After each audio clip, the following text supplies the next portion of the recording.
और जहाँ पे बहुत ज्यादा नीचे तक मिट्टी है वहां पे आपको शूट ज्यादा परेशान करेंगे और बारिश के सीजन में आपका माल खराब होगा फंगल इन्फेक्शन से, फूल नहीं आएंगे, विल्टिंग बहुत ज्यादा बढ़ेगी। मिट्टी का कलर, ब्लैक मिट्टी 1 फीट तक है, उसके अंदर लाल कलर के पत्थर है, बढ़िया मिट्टी। सिर्फ लाल मिट्टी है, उसका पानी पकड़ने का क्षमता कम होता है, जल्दी ड्राई हो जाती है, निमेटोड नहीं आने देती, 1 नंबर की मिट्टी है। मुरुम की मिट्टी थी लेकिन कंटिन्यूस कल्टीवेट कर करके अच्छी बन चुकी है, गोबर खाद डाल के, जो भी ग्रीन मैन्यूरिंग है वो डाल के, वो अच्छी मिट्टी है। रेत वाली मिट्टी न्यूट्रिएंट नहीं पकड़ती है, कैटायन एक्सचेंज कैपेसिटी कम है, वो आपकी अच्छी मिट्टी नहीं है, निमेटोड बहुत ज्यादा आता है रेत वाली मिट्टी, तो वहां पे 19-20 रहेगा। तो वो कैटायन एक्सचेंज कैपेसिटी बढ़ने के लिए क्या करना है वो भी हम आगे देखेंगे। उसके बाद आता है वाटर होल्डिंग कैपेसिटी। मिट्टी की वाटर होल्डिंग कैपेसिटी 30% से लेकर 60% चाहिए, ये लैब में चेक करके देते हैं।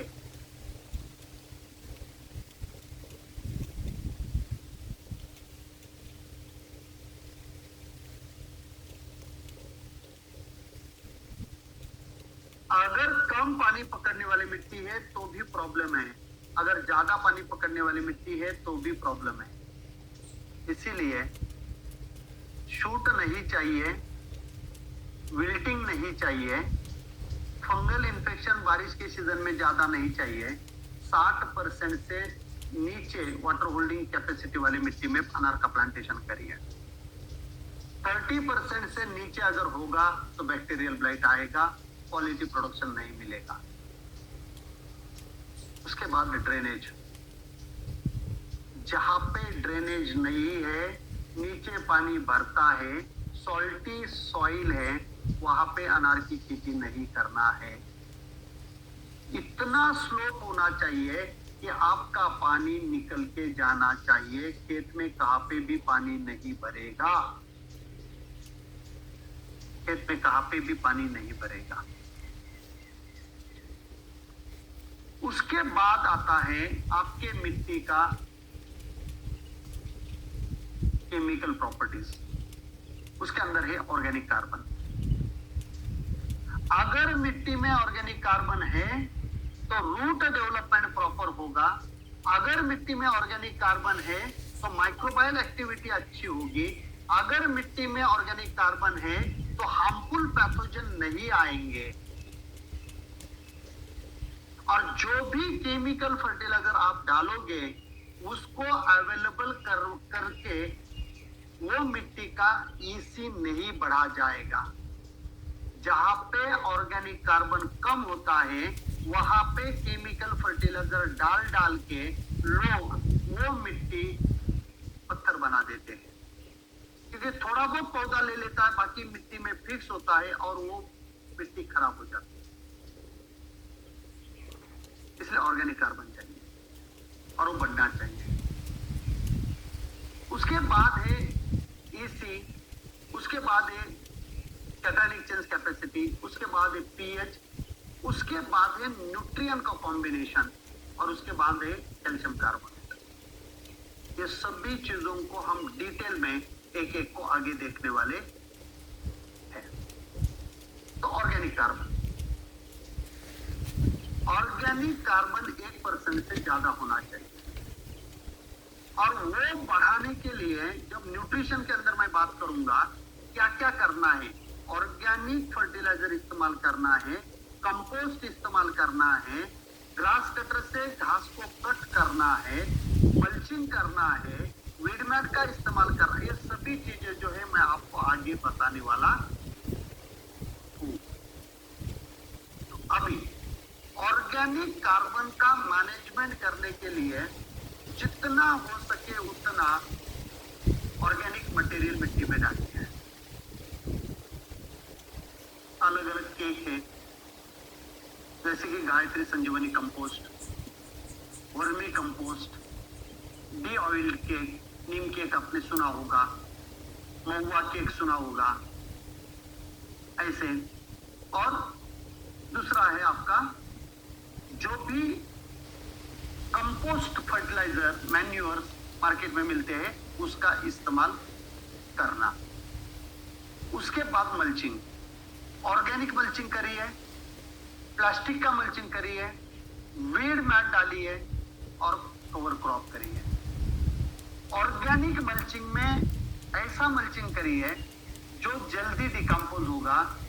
गेहूं का भूसा और बाजरा का भूसा इस्तेमाल नहीं करना। गेहूं का भूसा और बाजरा का भूसा जल्दी डिकम्पोज नहीं होता है और हवा भी अंदर नहीं जाने देगा। उसके बाद जो भी आपने ऑर्गेनिक मटेरियल बेड में डाला है वो ऑर्गेनिक मटेरियल का ऑर्गेनिक कार्बन जलना नहीं चाहिए, इसीलिए पेड़ को कवर करना। आप मल्चिंग पेपर से कर सकते हो, प्लास्टिक या प्लास्टिक वीड मैट से कर सकते हो। और अभी हाइब्रिड वर्जन आया हुआ है सिल्वर ब्लैक कलर का वीड मैट, ऊपर से सिल्वर रहेगा पेपर जैसे, नीचे से ब्लैक रहेगा, वो भी अच्छा रहेगा। और एक होता है organic crop cover, crop cover, cover crop. Cover crop मतलब अनार के पेड़ हमेशा ढक के रखना है, अनार के पेड़ हमेशा ढक के रखना है। कोई भी छोटी फसल अनार के पेड़ के ऊपर लगवा दीजिए, कोई भी छोटी फसल अनार के पेड़ के ऊपर लगवा के देना है।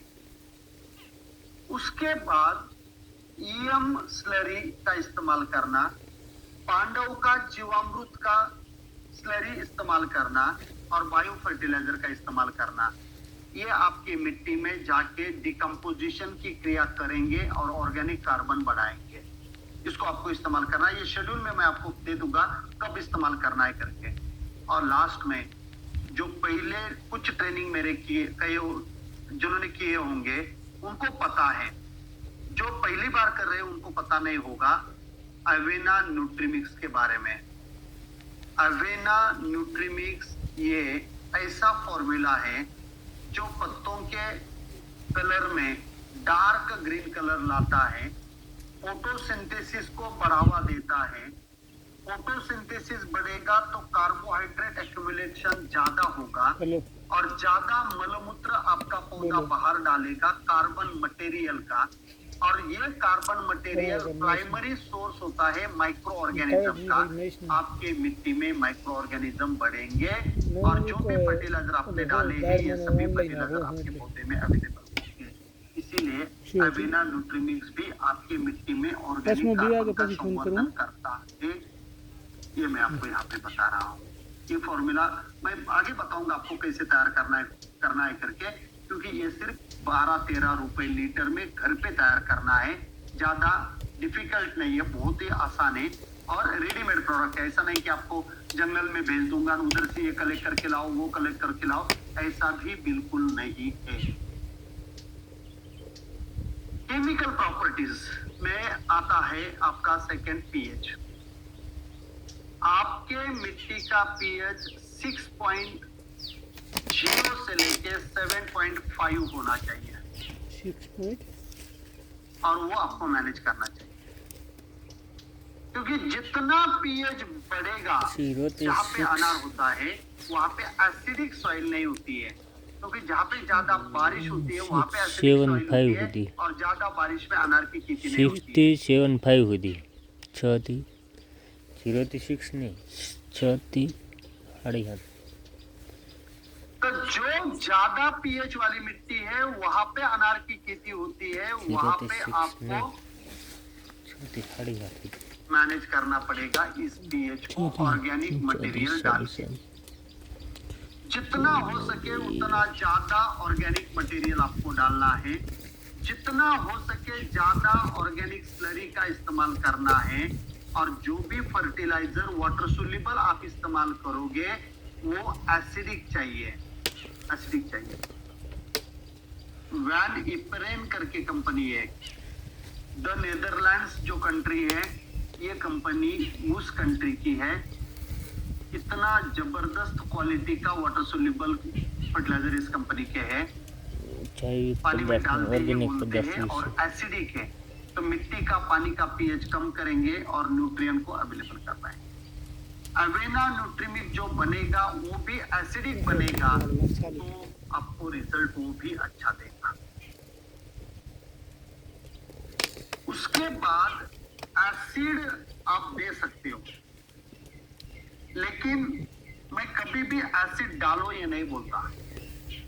ऑर्गेनिक के लिए आप मैनेज करिए, ज्यादा से ज्यादा ऑर्गेनिक मटेरियल डालिए, ज्यादा से ज्यादा स्लरी का इस्तेमाल करिए, ज्यादा से ज्यादा एवेना न्यूट्रीमिक्स इस्तेमाल करिए, ज्यादा से ज्यादा एसिडिक फर्टिलाइजर इस्तेमाल करिए, और पीएच आप 5.8 से लेके 6.5 जो ड्रिपर से पानी बाहर आ रहा है उसका रखिए। उसी से अगर आपका ये पूरा मैनेज हो रहा है, तब जाके आप एसिड करेक्शन सिस्टम लगाइए। उसी से मैनेज हो रहा है तो ये लगाने की जरूरत नहीं है।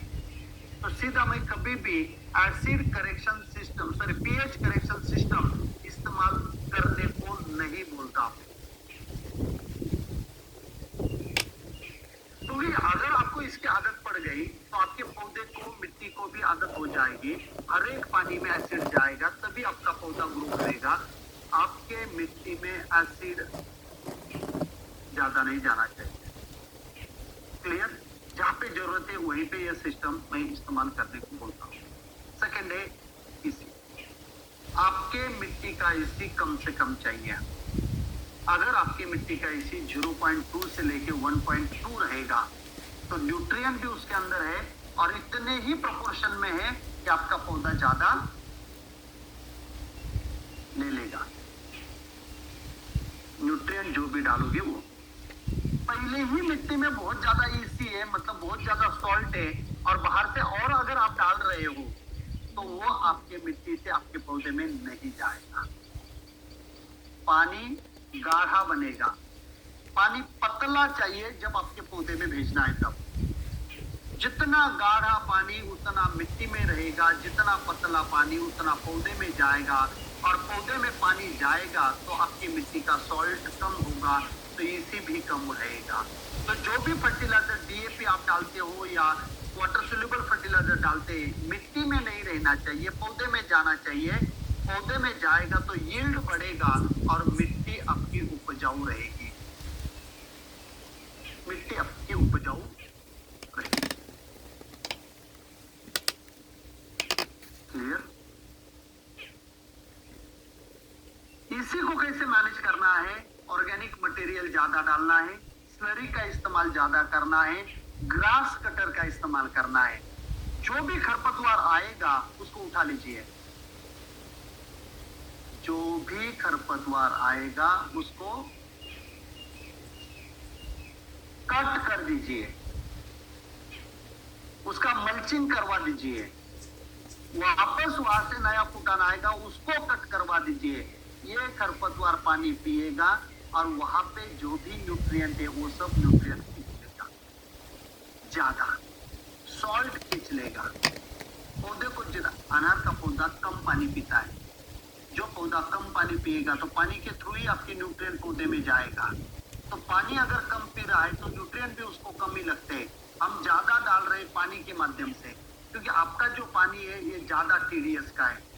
1000 टीडीएस का पानी मतलब 1000 लीटर पानी में 1 किलो क्षार। अभी आप देख लीजिए आपका ड्रिपर कितना लीटर का है, कितने घंटे पानी आप दे रहे हो, तो उससे आपको क्या इतना सॉल्ट जा रहा है। तो सॉल्ट कम करने के लिए खरपतवार का इस्तेमाल करिए। और जो बाष्पीभवन होता है, बाष्पीभवन मतलब सनलाइट जाएगा बेड के ऊपर और वहां से पानी वाप बन के निकल जाएगा। पानी तो जाएगा लेकिन पानी के अंदर जो भी सॉल्ट है वो वहीं पे आके सफेद करेगा आपकी मिट्टी को, तो इसकी बढ़ेगा वहीं पे, इसी बढ़ेगा वहीं पे। ये सबसे इंपॉर्टेंट है। क्लियर? तो मल्चिंग आपको करना है, ऑर्गेनिक करिए, केमिकल करिए, लेकिन करिए। और अगर आपके पानी ज्यादा है, तो ऐसा पानी भीजिए ट्रीट करके, जिसमें क्या है इलेक्ट्रोमैग्नेटिक वेव्स। ये इलेक्ट्रोमैग्नेटिक वेव्स पानी में डालिए, पानी को ब्रेक करिए, ताकि आगे आपका पानी सॉल्ट को ब्रेक करके जाएगा, ड्रिप भी चोकअप नहीं होगी और मिट्टी में जाएगा, तो न्यूट्रिएंट यूज इफिशिएंसी बढ़ेगी, न्यूट्रिएंट यूज इफिशिएंसी बढ़ेगी। क्लियर? उसके बाद है cation exchange capacity, page number 14 पे लिखना है आपको। यह कैटायन एक्सचेंज कैपेसिटी क्या होती है? कैटायन एक्सचेंज कैपेसिटी मतलब आपके मिट्टी में दो प्रकार के न्यूट्रिएंट है। कुछ न्यूट्रिएंट को पॉजिटिव चार्ज है, कुछ न्यूट्रिएंट को निगेटिव चार्ज है।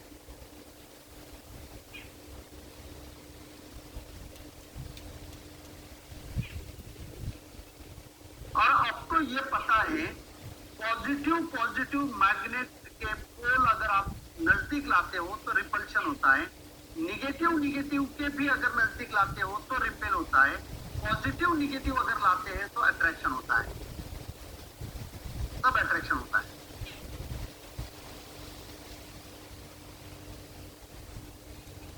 तो ये जो न्यूट्रिएंट है, ये न्यूट्रिएंट पॉजिटिव और निगेटिव रहते हैं, और आपका जड़, आपका गोबर खाद, आपका मिट्टी निगेटिव चार्ज है, निगेटिव चार्ज। और कैटायन मतलब जिस न्यूट्रिएंट को पॉजिटिव चार्ज है, जिसको प्लस प्लस दिखता है, वो सभी कैटायन है, और जो निगेटिव चार्ज वाले हैं उनको बोलते हैं एनायन। एनायन कंफ्यूजन नहीं करना, समझ लेना है। दो प्रकार के न्यूट्रिएंट होते हैं, पॉजिटिव चार्ज वाले और निगेटिव चार्ज वाले। हम जो बैग लाके डाल रहे हैं, हमें सिर्फ 05234 पता है, लेकिन 05234 में फॉस्फोरस है निगेटिव चार्ज वाला, पोटैश है पॉजिटिव चार्ज वाला। फॉस्फोरस है एनायन आणि पोटैश है कैटायन। क्लियर? तो ये पौधे में कैसे जाते हैं, उसको बोलते हैं कैटायन एक्सचेंज कैपेसिटी। वो मिट्टी का, आपके मिट्टी में जो जड़ होता है, आपके मिट्टी में जो सॉइल पार्टिकल होता है, आपके मिट्टी में जो ऑर्गेनिक मटेरियल होता है, ये सभी निगेटिव चार्ज है, ये सभी निगेटिव चार्ज है। और ये negative charge positive charge nutrient को, कैल्शियम है, पोटैश है, मैग्नीशियम है, जिंक है, फेरस है, कॉपर है, मैंगनीज,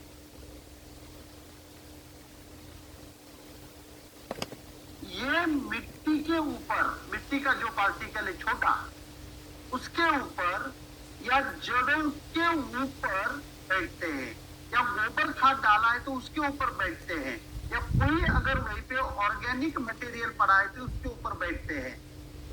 अगर इनको बैठने की जगह खत्म हुई तो ये सीधा पानी के साथ में नीचे निकल जाते हैं, तो लीचिंग होती है, न्यूट्रिएंट लीच आउट हो जाते हैं।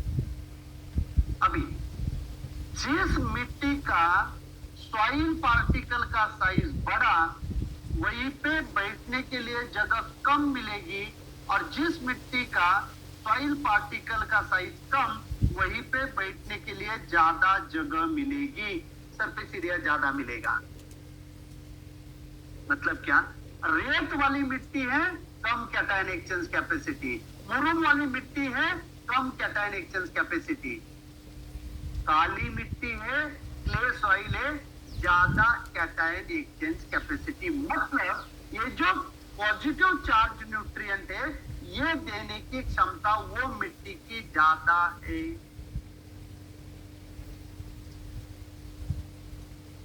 अभी मेरे मिट्टी में मुरूम है, अभी मेरे मिट्टी में रेत है, और मुझे कैटायन एक्सचेंज कैपेसिटी अगर बढ़ाना है तो मैंने क्या करना चाहिए? ज्यादा से ज्यादा ऑर्गेनिक मटेरियल डाली है, गायत्री संजीवनी कंपोस्ट डाली है, वर्मी कंपोस्ट डाली है, अलग अलग स्लरी का इस्तेमाल करी है, ताकि ऑर्गेनिक मटेरियल बढ़ेगा तो उसके ऊपर आपका ये पॉजिटिव चार्ज जो कैटायन होते हैं वो जाके बैठेंगे। मल्चिंग करिए, मल्चिंग करिए, और पानी इतना कम से कम देना है। देखिए, पानी अगर आप कम देंगे तो पानी के साथ में जो भी न्यूट्रिएंट जाएंगे वो आपके ऊपर के लेयर में ही रहेंगे। जिसका कैटायन एक्सचेंज कैपेसिटी कम होता है ना, उसमें होता क्या है कि न्यूट्रिएंट लीच आउट हो जाते हैं, तो आपको पानी मैनेज करना पड़ेगा, प्रिसाइजली पानी देना पड़ेगा, ताकि ऊपर के हिस्से में ही ये पानी रहेगा। फर्टिलाइजर के ऊपर रहेंगे तो आपने डीएपी डाल दिया और ऐसा पानी दे रहे दनादन सब कुछ डीएपी का, फास्फोरस और नाइट्रोजन नीचे। ये नहीं होना चाहिए।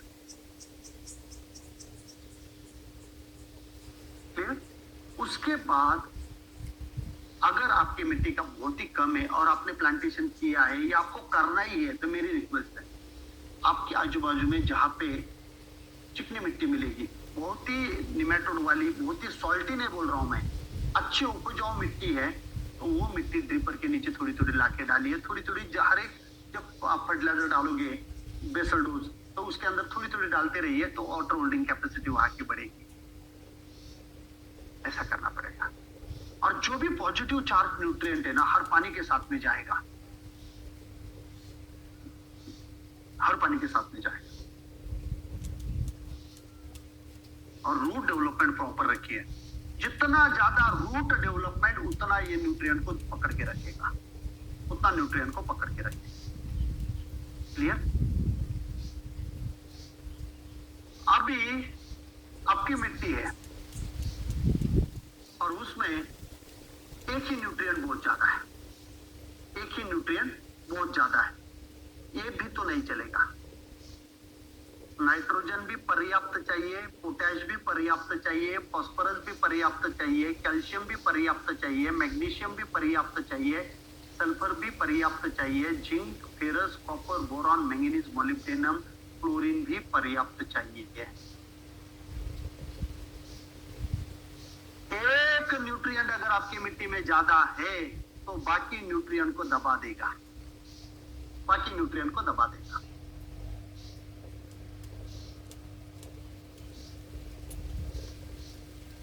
कैल्शियम, मैग्नीशियम और पोटेशियम के रेशोज आपके मिट्टी में अगर अच्छे हैं तो ठीक है। अगर रेशो में गड़बड़ है तो बारिश के दिनों में पैर धस जाता है नीचे और गर्मी के दिनों में पत्थर बन जाती है। ऐसी भी मिट्टी आपने देखी होगी, ट्रैक्टर हल भी नहीं चला सकता वहीं पर। तो सॉइल टेस्ट रिपोर्ट करके कोई कोई न्यूट्रिएंट अतिशय ज्यादा, अत्यंत ज्यादा, वेरी हाई, ऐसे जो लिख के आता है, ऐसी मिट्टी भी आपको तकलीफ देगी, उसमें भी ऑर्गेनिक कार्बन आपको ज्यादा डालना। उसके बाद है कैल्शियम कार्बोनेट। जहां जहां अनार की खेती होती है वहां पे कैल्शियम कार्बोनेट ज्यादा है। कार्बोनेट अगर ज्यादा नहीं है, चिकबल्लापुर का एरिया, कैल्शियम कार्बोनेट नहीं है। लाल मिट्टी जहाँ पे, वहां पे कैल्शियम कार्बोनेट नहीं है, वहां पे न्यूट्रिएंट यूज एफिशिएंसी इतनी जबरदस्त रहती है कि बस बहुत ही ज्यादा न्यूट्रिएंट यूज एफिशिएंसी होती है। और ये जो कैल्शियम कार्बोनेट है, ये दो प्रकार का आता है। एक है आपका पत्थर वाला जो पहले फोटो में दिख रहा है, और दूसरा है पाउडर वाला। पत्थर वाला कहाँ पे, जहाँ पे थोड़ी ब्लैक कलर की सॉइल है और उसमें ये पत्थर है, इरेगुलर शेप के, उसको शेप नहीं होता है कोई भी। और कोई अगर ब्लैक कलर का दीवार वगैरह होगी, कैल्शियम है ना, होता है उसके तरह लिख सकते हो। लेकिन दूसरी जो है वो है पाउडर वाली। जब आप सब्बेन निकालते हो और सब्बेन निकालते के समय आपको डायरेक्ट चूना निकल जाता है जो फोटो में दिख रहा है, ये चूना सबसे डेंजरस है। मेरे खेत में 22.5% है, 22.5% जहाँ पे अनार की खेती मैं करता हूँ, बहुत ही डेंजरस है। जो पत्थर वाली है वो ज्यादा डेंजरस नहीं है, क्योंकि पत्थर वाले मिट्टी में अगर अवेना न्यूट्रीमिक्स का इस्तेमाल किया, पत्थर वाले मिट्टी में जो पत्थर मतलब कैल्शियम कार्बोनेट के पत्थर बोल रहा हूं मैं, बाकी पत्थर नहीं, उसमें अगर आपने ऑर्गेनिक मटेरियल डाला, उसके अंदर अगर आपने फेरस को अच्छी तरह से मैनेज किया, तो वो मिट्टी में जो क्वालिटी निकलती है ये दूसरे मिट्टी में नहीं निकलती है। और बैक्टीरियल ब्लाइट भी बहुत कम आता है उस मिट्टी में। लेकिन जो पाउडर वाली कैल्शियम कार्बोनेट है वो बहुत डेंजरस है, ये नीचे होती है, और जो आप गड्ढा करोगे, सबमेन खोदोगे, तो उसमें से आपको चूना निकलता है। ये चूने के बचपन में हम बूटी बनाते थे खेलने के लिए, हंटर बनाते थे, ये है वो कैल्शियम कार्बोनेट, वो डेंजर। 8 न्यूट्रिएंट को ये कैल्शियम अवेलेबल नहीं होने देता। कोई भी फसल करिए ऐसे मिट्टी में, येलो कलर की, सफेद कलर की बन जाती है, येलो कलर या सफेद कलर की बन जाती है वो मिट्टी। मैनेज करना पड़ेगा। कैसे? सबसे पहले जितना हो सके उतना ऑर्गेनिक मटेरियल डालिए, और वो ऑर्गेनिक मटेरियल डिकम्पोज करने के लिए बायो फर्टिलाइजर का इस्तेमाल करिए। जो अमावस्या के दिन मैं आपको पोस्टिन रिच बताता हूं, हर अमावस्या के दिन आपको पोस्टिन रिच छोड़ना है, ताकि हमेशा डिकम्पोजिशन की क्रिया चालू रहेगी और वहीं पे आपका कैल्शियम के इफेक्ट कम हो जाएंगे। कंटिन्यूअस हर हफ्ते आपको अवेना न्यूट्रीमिक्स देना है, हर हफ्ते आपको अवेना न्यूट्रीमिक्स देना है, और प्लांटेशन आपको बेड पे करना है। अगर गड्ढे में प्लांटेशन करोगे तो ये जो जड़ है, ये जड़ आप उस मिट्टी में भेजेंगे जहां पे कैल्शियम कार्बोनेट है। ये कैल्शियम कार्बोनेट 1.5 फीट नीचे होता है, उधर की जो मिट्टी है ना, वो मिट्टी बढ़ा के बेड बना लीजिए, और वो बेड के ऊपर पौधे लगाइए, ताकि वो जोन में आपके जड़ लेट जाएंगे, तब जाके आपको 3-4 साल ज्यादा हार्वेस्टिंग मिलेगा उस पौधे से। छोड़ना नहीं है, अरे नहीं मेरे मिट्टी में कैल्शियम कार्बोनेट ज्यादा है तो मुझे अनार की खेती नहीं कर सकता हूं, ऐसा नहीं है, बिल्कुल नहीं है, ये झूठ है। और अभी एंटी कैलकरस, एंटी कैल फर्टिलाइजर बोलते हैं उसको, एंटी कैल, जो मैंने नाम लिया था एक कंपनी का, वैन इपरेन करके कंपनी है, वैन इपरेन, इस कंपनी के फर्टिलाइजर इस्तेमाल करिए। एसिडिक भी है और एंटी कैल भी है, ये कैल्शियम के साथ में रिएक्ट नहीं होते, जो फास्फोरस होता है उसके अंदर का। और बल्क फर्टिलाइजर से अच्छा है कि आप ज्यादा से ज्यादा वाटर सोल्यूबल का इस्तेमाल करिए, और बल्क इस्तेमाल ही करना है तो फिर आप पॉलीसल्फेट का इस्तेमाल करिए।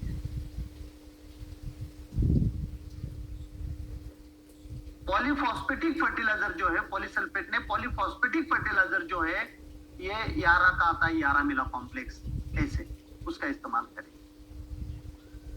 और अगर जरूरत है तो फिर सल्फ्यूरिक एसिड का इस्तेमाल भी आपको करना पड़ेगा, सल्फ्यूरिक एसिड का इस्तेमाल भी आपको करना पड़ेगा।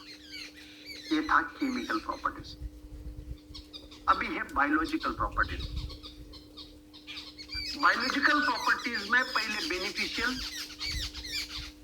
इतनी मरी हुई मिट्टी मत लाइए अनार करने के लिए कि वो बैक्टीरियल ब्लाइट कंट्रोल नहीं कर पाएगी, या विल्ट कंट्रोल नहीं कर पाएगी, या निमेटोड कंट्रोल नहीं कर पाएगी। मिट्टी कितनी इंपॉर्टेंट होती है मैं आपको बताता हूं। जो बायोलॉजिकल, मेरे घर पे अभी मैंने 5 एकड़ में जिंजर किया हुआ है, जिंजर, और ये जिंजर के 3 प्लॉट है। 2 एकड़ का और एक 1 एकड़ का। ये जो 2 एकड़ की मिट्टी है वो मैंने इस बार लेवल किया था। लेवल मतलब पूरे मिट्टी को खराब करना, आगे वही पे कुछ डेवलपमेंट अलग करना है, इसलिए मैंने अभी लेवल करके रख दिया। गोबर खाद भी डाला, 20-20 ट्रेलर प्रति एकड़ डाला, 40 ट्रेलर 2 एकड़ में डाला, पूरा मिक्स किया। मुझे लगा कि मैंने बहुत अच्छा काम किया, लेकिन जिस मिट्टी में मैं हमेशा क्रॉप ले रहा हूं, हमेशा गोबर खाद डाल रहा हूं, जिसका ऑर्गेनिक कार्बन अच्छा है, जिसको ज्यादा मैंने लेवल नहीं किया था, सेम मिट्टी उधर निमेटोड नहीं है जिंजर में, और सेम मिट्टी जो लेवल की, ये सब बायोलॉजी डिस्टर्ब की, वहीं पे जिंजर में निमेटोड आया हुआ है।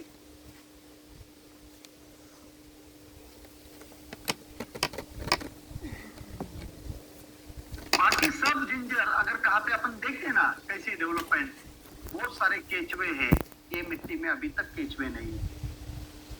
और मैं हमेशा बोलता हूँ सॉइल फूड वेब के तरफ ध्यान दीजिए। Soil food web, soil food web क्या होती है?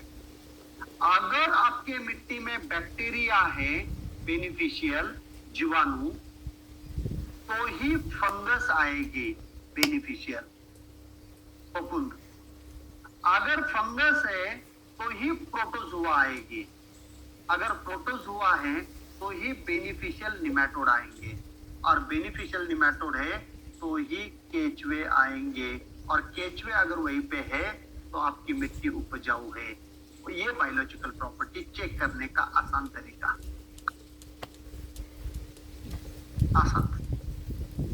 और जब ये आपकी मिट्टी में रहेगा, इसलिए मैं हमेशा आगे भी बोलूंगा, जब प्लांटेशन की बारी आएगी वो टॉपिक में लेवल मत करिए, ज्यादा लेवल मत करिए।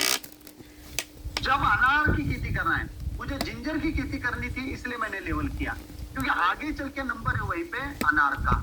2-3 साल के बाद वहीं पे अनार आएगा, तब तक ये मिट्टी में उपजाऊ करूंगा, बाकी क्रॉप लेके, और फिर एक लेवल प्लॉट अनार को दे दूंगा। एकदम स्लाइटली स्लोप रखा हुआ है, पानी कहाँ पे भी रुकेगा नहीं, ऐसे कंडीशन में, ऐसे कंडीशन।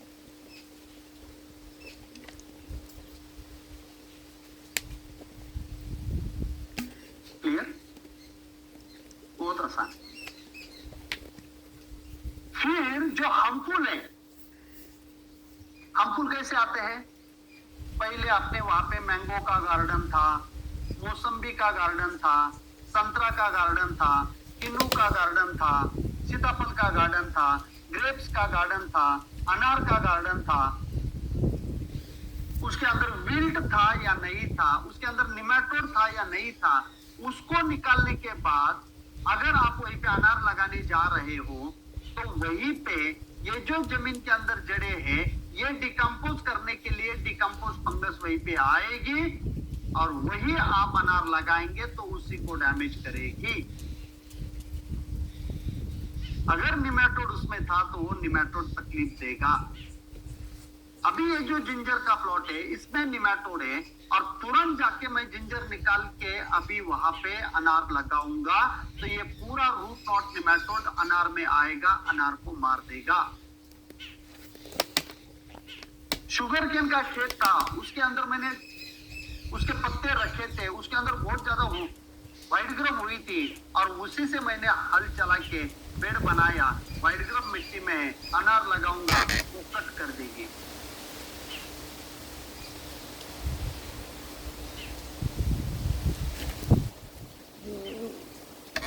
खेत पे चूहे भी बहुत ज्यादा होते हैं, अनार की जड़ नीचे से जाके कट कर देते हैं,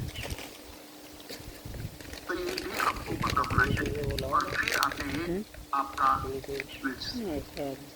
खरपतवार। अगर वहां पे बहुवार्षिक पेड़ से, बहुवार्षिक मतलब एक बार आ गया, जिसे हम चिया बोलते हैं, लवाड़ा बोलते हैं, साइप्रस बोलते हैं, मोथा बोलते हैं, अलग अलग नाम से, आपके एरिया का नाम अलग होगा। 2 नंबर फोटो में दिख रहा है आपको। इसके गांठें होती है, मिट्टी में गांठें, जड़ों को गांठें होती है। एक गांठ भी अगर रह गई ना तो वापस आ जाता है, कितना भी निकालिए 4 दिन में दिख जाता है। तो दूसरा अपना गणपति को जो दुर्वा चढ़ाते हैं अपन, दुर्वा साइनर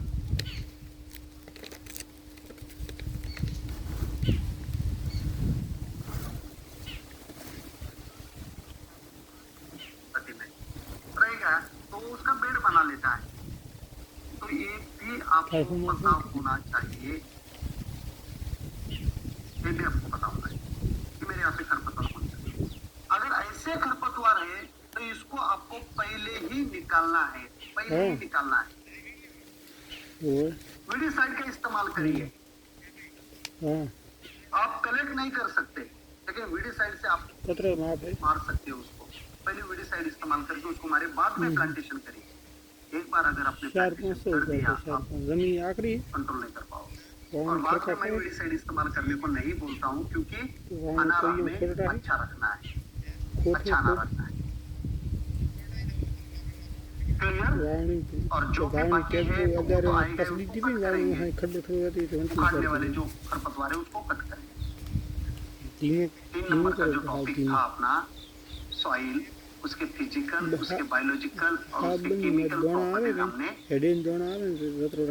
उसके बाद साइट सिलेक्शन में 4th नंबर आता है इलेक्ट्रिसिटी। जबरदस्त खेत है, जबरदस्त पानी है, इलेक्ट्रिसिटी नहीं है, जनरेटर लगवाएंगे। बोलने की बात है, जब डीजल चालू होता है ना जाना, अनार की खेती नहीं करना, ऐसा बोलता है किसान। बहुत लोग देखे हमें। चिंता मत करो सर, जनरेटर लगवा देंगे। मैं बोलता हूँ नहीं लगाएंगे, इलेक्ट्रिसिटी जल्दी से जल्दी दीजिए। सबसे पहला काम अगर कुछ करना है खेत में तो इलेक्ट्रिसिटी का ट्रांसफार्मर खड़ा करना है। लोग वहीं पे काम करेंगे, उनको भी बिजली चाहिए, सबसे पहला काम करना।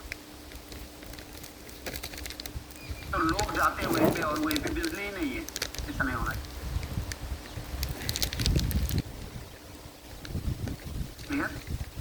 इलेक्ट्रिसिटी चाहिए। उसके बाद आपके खेत के बाजू में रोड चाहिए। ऐसे नहीं कि आपका तार रोड ही चाहिए, डांबर रोड ही चाहिए, ऐसा नहीं। लेकिन हार्वेस्टिंग बारिश के सीजन में भी आएगी तो एटलीस्ट आपका ट्रैक्टर खेत से फ्रूट्स लेके मेन रोड पे ला सकता है। ऐसे तो भी ट्रांसपोर्ट फैसिलिटी चाहिए। तो अंबिया बाहर लिया, हार्वेस्टिंग के टाइम 2 किलोमीटर सर के ऊपर लेके जा रहे हैं, क्या करेंगे वो पैसे कमा लेबर ही लेके जाएगा। एटलीस्ट आपको खेत से निकाल के वो लेके जाए, ऐसा ट्रांसपोर्ट फैसिलिटी चाहिए। और कभी कभी मैं भी तो आऊंगा ना, तो मेरी गाड़ी भी वहां तक जानी चाहिए, तो ऐसा चाहिए। उसके बाद 6 नंबर का बहुत इंपॉर्टेंट है, आपके बाजू में ही अगर बैक्टीरियल ब्लाइट का खेत है तो वेट करिए जब तक वो नहीं उखाड़ता। क्योंकि जिस दिन आपने अनार लगा दिया वो 2 साल नहीं उखाड़ेगा, जब तक आपकी वाट नहीं लगती तब तक। उतना काम तो वो करेगा आपके लिए, 2 साल वो लॉस झेलेगा, स्प्रे नहीं करेगा, बैक्टीरियल ब्लाइट ज्यादा बढ़ने देगा ताकि आपके पौधों के ऊपर वो पहले आ जाए और फिर बिजी गोरे बोलेगा कि उखाड़ के फेंक दीजिए, तसल्ली हो जाए। वो भी तो आपको देखना है। अगर आपके खेत के बाजू में बहुत सारा बैक्टीरियल ब्लाइट के भरे हुए प्लॉट है तो मेरी रिक्वेस्ट है लगाइए मत, रुकिए थोड़ा सा, वो प्लॉट निकलने जाने दीजिए, बाद में अपन लगाएंगे, वेट करेंगे। उसके बाद पीछे कौन सा फसल किया था आपने?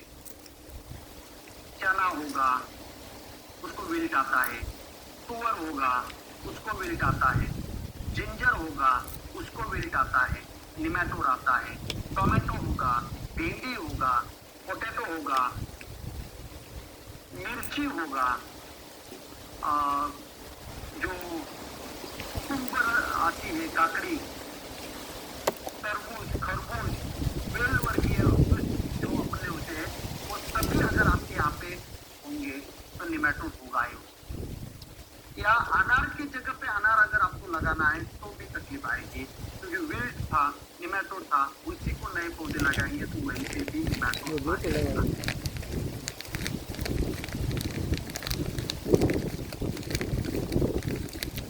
ये भी आपको देखना है। कोई भी हॉर्टिकल्चर का क्रॉप निकाल के आप 3 साल अनार की खेती ना करें। अगर आपके यहाँ पे तुअर और हरभरा चना जो था या जिंजर था, तो एक सीजन समर में वो मिट्टी अच्छी तरह से तपनी चाहिए ताकि वो निमेटोड वगैरह उसमें से मर जाए, जो फंगस है फ्यूजारियम पिथियम वो मर जाए। और अगर बड़े पेड़ थे, आम जैसे, अनार जैसे, कोई भी, उसके जड़े जमीन में जब तक पूरे डिकम्पोज नहीं हो जाते तब तक मत लगाइए। ये जब सड़ेंगे तब वो अनार को भी मारेंगे। ये अनार में सबसे ज्यादा दिक्कतें हैं स्टेम में, और सबसे ज्यादा दिक्कतें हैं मिट्टी में, जड़ों के अंदर। इसीलिए ये तकलीफ देगा, इतना आपको याद रखना है। उसके बाद लेबर की अवेलेबिलिटी, दूर से अगर लेबर आएगा तो वो जमाई बैठता है, उसका खाना पीना रहना सब कुछ करना पड़ता है। लोकली लेबर अवेलेबल होंगे तो अच्छा है। कम से कम लायबिलिटीज ले लीजिए, कम से कम लायबिलिटीज। तो लेबर की अवेलेबिलिटी, स्किल लेबर की अवेलेबिलिटी आपको चाहिए। हर एक काम आप खुद नहीं कर सकते, अगर करेंगे तो थकेंगे, और थकने के बाद वो जो पैसे कमाएंगे उसकी मजा नहीं आएगी। लेबर लगा के बढ़िया बैठ के अनार की खेती 10 एकड़ 15 एकड़ 20 एकड़ करना, बढ़िया पैसे आते हैं, इन्वेस्ट करना, इन्वेस्टमेंट की तरफ ध्यान देना, कितने बढ़ रहे हैं, कितने कम हो रहे हैं, मार्केट कितना ऊपर जा रहा है, मार्केट कितना नीचे जा रहा है। प्लॉट ले लिए, शॉप्स ले लिए, उसको रेंट पे दिया, 20 तारीख को इसका रेंट आने वाला है, उसको फोन कर दिया। इस प्रकार की लाइविश जिंदगी फार्मर की होनी चाहिए। अनार के जो भी पैसे आएंगे इन्वेस्ट करके, लेबर हाथे मजदूरी ओછી करनी, मजदूरी पे करा मैंने पैसा इन्वेस्टमेंट करना, दुकानदारी पोताना वो करे, देश में काम करना, हम नफा कमाओ, हाथे नहीं मत। मतलब ट्रैक्टर तो चाहिए, रात को स्प्रे करना पड़ता है, छोटा ट्रैक्टर चाहिए। ये एसटीपी का जमाना चला गया कि एसटीपी से हाथ से स्प्रे करूंगा मैं, नहीं होता है।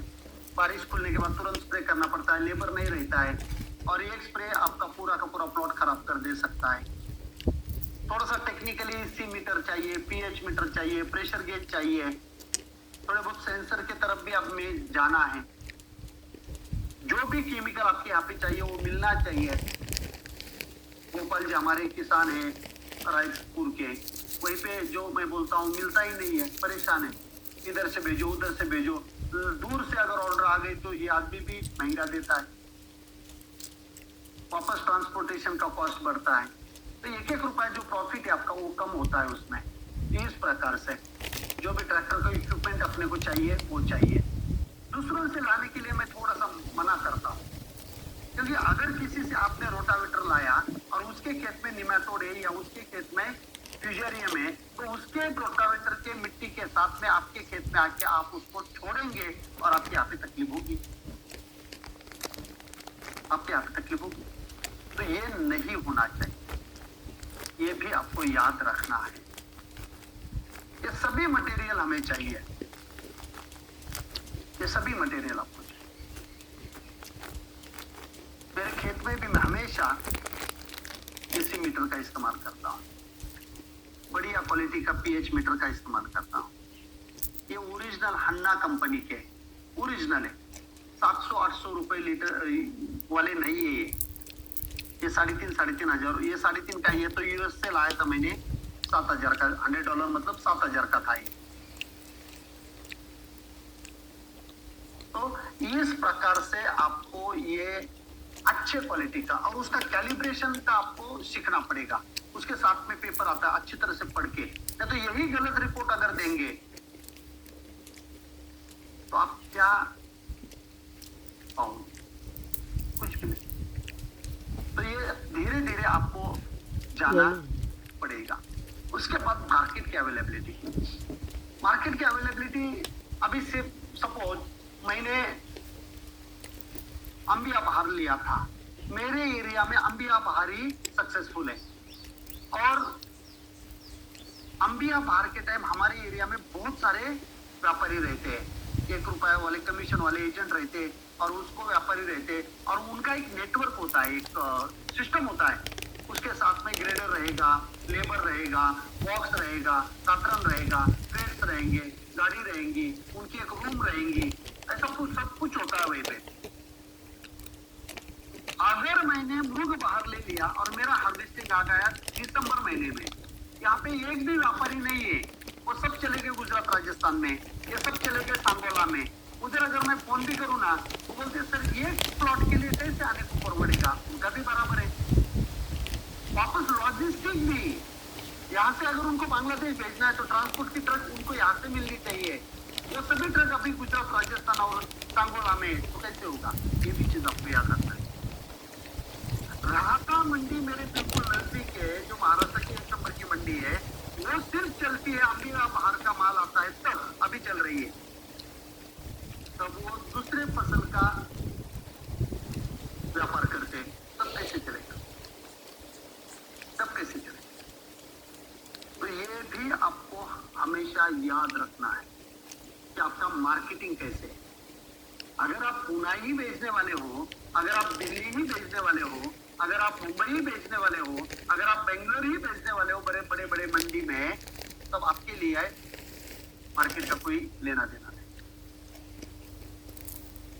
मार्केट का कोई लेना देना नहीं है। लेकिन प्लॉट पे अगर आपको देना है तो आपका वो व्यापारिक का जो साइकिल है वो वहीं पे होना चाहिए। उसके बाद फेंसिंग, ये नीलगाय, ये पिग जो रानटी सुअर होते हैं बहुत तकलीफ देते हैं, डिगिंग कर करके जो केचुए खाने के लिए आते हैं बहुत तकलीफ देते हैं। हिरन, बर्ड्स, कभी कभी बर्ड्स के लिए बर्ड नेट डालनी पड़ती है ऊपर से, तो ये डैमेज करता है। तो ये प्रोटेक्टिव भी आपको ध्यान देना पड़ेगा जब आप साइट सिलेक्शन करोगे। खर्चा तो आएगा, ऐसा तो नहीं बोल सकते ना आप कि पहले बार देखते हैं, बाद में सुअर आएगा, पौधे को उखाड़ेगा, फिर मैं कुछ तो भी सोचूंगा, ऐसे नहीं। वहां पे अगर बाजू में जंगल है तो बंदर भी आएंगे, हिरन भी आएंगे, नीलगाय भी आएगी, पक्षी भी आएंगे। तो ये आपको पहले ही जब प्रोजेक्ट रिपोर्ट फाइनल करेंगे, जो हम प्रोजेक्ट रिपोर्ट देते हैं, एक वहीं पे आप अनार की खेती कर सकते हो या नहीं कर सकते हो, इसमें सब पैरामीटर है, सब क्वेश्चनिंग कर करके आपसे निकाल लेते हैं। और आपने बोला कि नहीं हमारे यहाँ पे सुअर नहीं है, तो हम सुअर के लिए कुछ भी नहीं डालते हैं। अच्छा ठीक है, और जब वहाँ पे सुअर आते हो बोले कि सुअर आए, फिजिबिलिटी रिपोर्ट में सुअर आना नहीं था, कैसे आया, ऐसा नहीं बोल सकते। क्वेश्चन आपको किए, आंसर आपने दिए, उसको फिजिबिलिटी रिपोर्ट बोलते हैं। तो ये सब कुछ आपको पता होना चाहिए, नहीं तो वो पैरट देख लीजिए कैसे देख रहा है अनार के फल को खाने के लिए, लेकिन उसको पता नहीं कि अंदर के सब दाने खत्म कर दिए दूसरे पैरट ने, जो कि वो फल अलग अलग है। तो आपके यहाँ पे फेंसिंग चाहिए, एक ही गेट चाहिए, उसको भी लॉक चाहिए, कोई भी कहाँ से भी अंदर नहीं जाएगा, ज्यादा विजिटर्स अंदर नहीं जाना चाहिए। ये सब कुछ केयर आपको करना पड़ेगा। उसके बाद फेंसिंग में आपको जो होते हैं वो भी लगाना है। बहुत ज्यादा हवा अगर आपके खेत में चल रही है तो बड़े बड़े पेड़ लगवा दीजिए। मैंने तो ये गिन्नी ग्रास जो आता है वो लगाया था, एक बार नेट भी लगवाई थी ताकि कोई अंदर नहीं आए, तो ये भी आपको लगाना पड़ेगा। कोई भी अगर किसी 200 रुपए किलो है बॉस, 500 ग्राम के 2 फल भी लेके गए तो 200 रुपए लेके जाएगा, जो कि एक दिन काम करना पड़ता है, लेकिन 200 रुपए के फल लेके जाए। प्रोटेक्टेड चाहिए आपका फार्म जो है, ये बिल्कुल प्रोटेक्टेड। और जहाँ पे आपका बहुत ज्यादा हवा चलती है, बैक्टीरियल ब्लाइट आने की संभावना होती है, ऐसे टाइप आपको ये विंड ब्रेक जो है ये भी काम करता है। तो साइट सिलेक्शन में ये 11 टॉपिक सबसे इंपॉर्टेंट है, सबसे इंपॉर्टेंट है। एक को भी नजरअंदाज मत करिए। आपको लगा होगा कि नहीं देखते यार इतना, अगर आपको एज अ प्रोजेक्ट देखना है, एज अ प्रोजेक्ट में 3 एकड़ को बोल रहा हूँ, 4 एकड़ को, 100 एकड़ को नहीं बोल रहा हूँ मैं।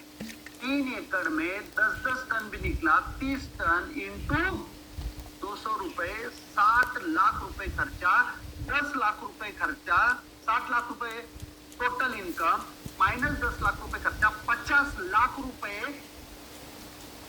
आपका प्रॉफिट है without income tax, without income tax. 70-80 हजार लाख रुपए का जिनका पैकेज होता है साल का, उनको टैक्स जाने के बाद 50 लाख रुपए बचते हैं।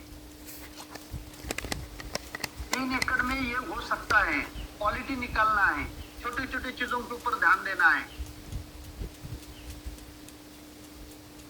कितना मजा आएगा।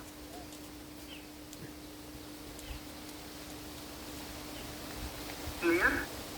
तो साइट सिलेक्शन के बारे में आपको कैसे लेगा बताइए। साइट सिलेक्शन लिखिए, जल्दी लिखिए।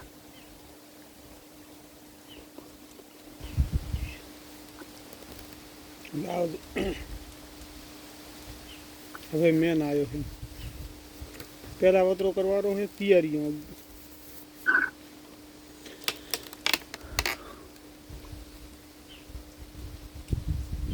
जल्दी जल्दी लिखिए अमेज़न संदीप पटेल जी, नो प्रॉब्लम।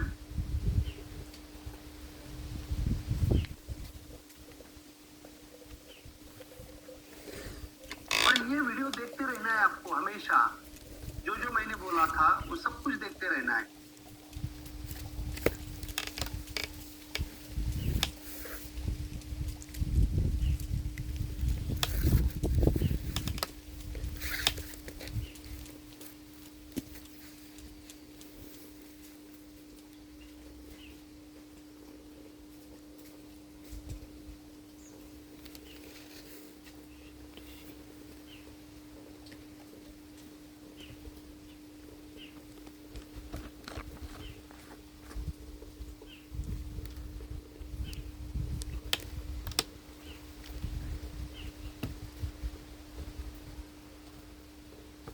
सुनील जी पहले एक सेशन कंप्लीट करिए, सब कुछ आपको मिलेगा कि ये वीडियो कहाँ पे देखना है, क्या करना है। ये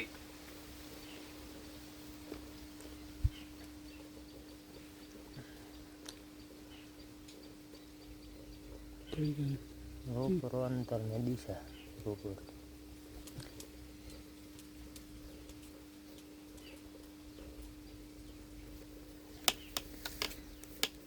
शुरुआत तो आखिर पहला कौन को तैयारी करनी, शुरुआत तो है।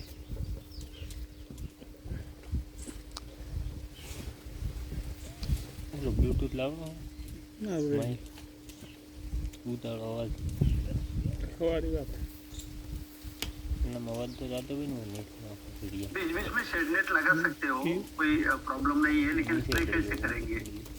अनमोल बोलो रेकॉर्डिंग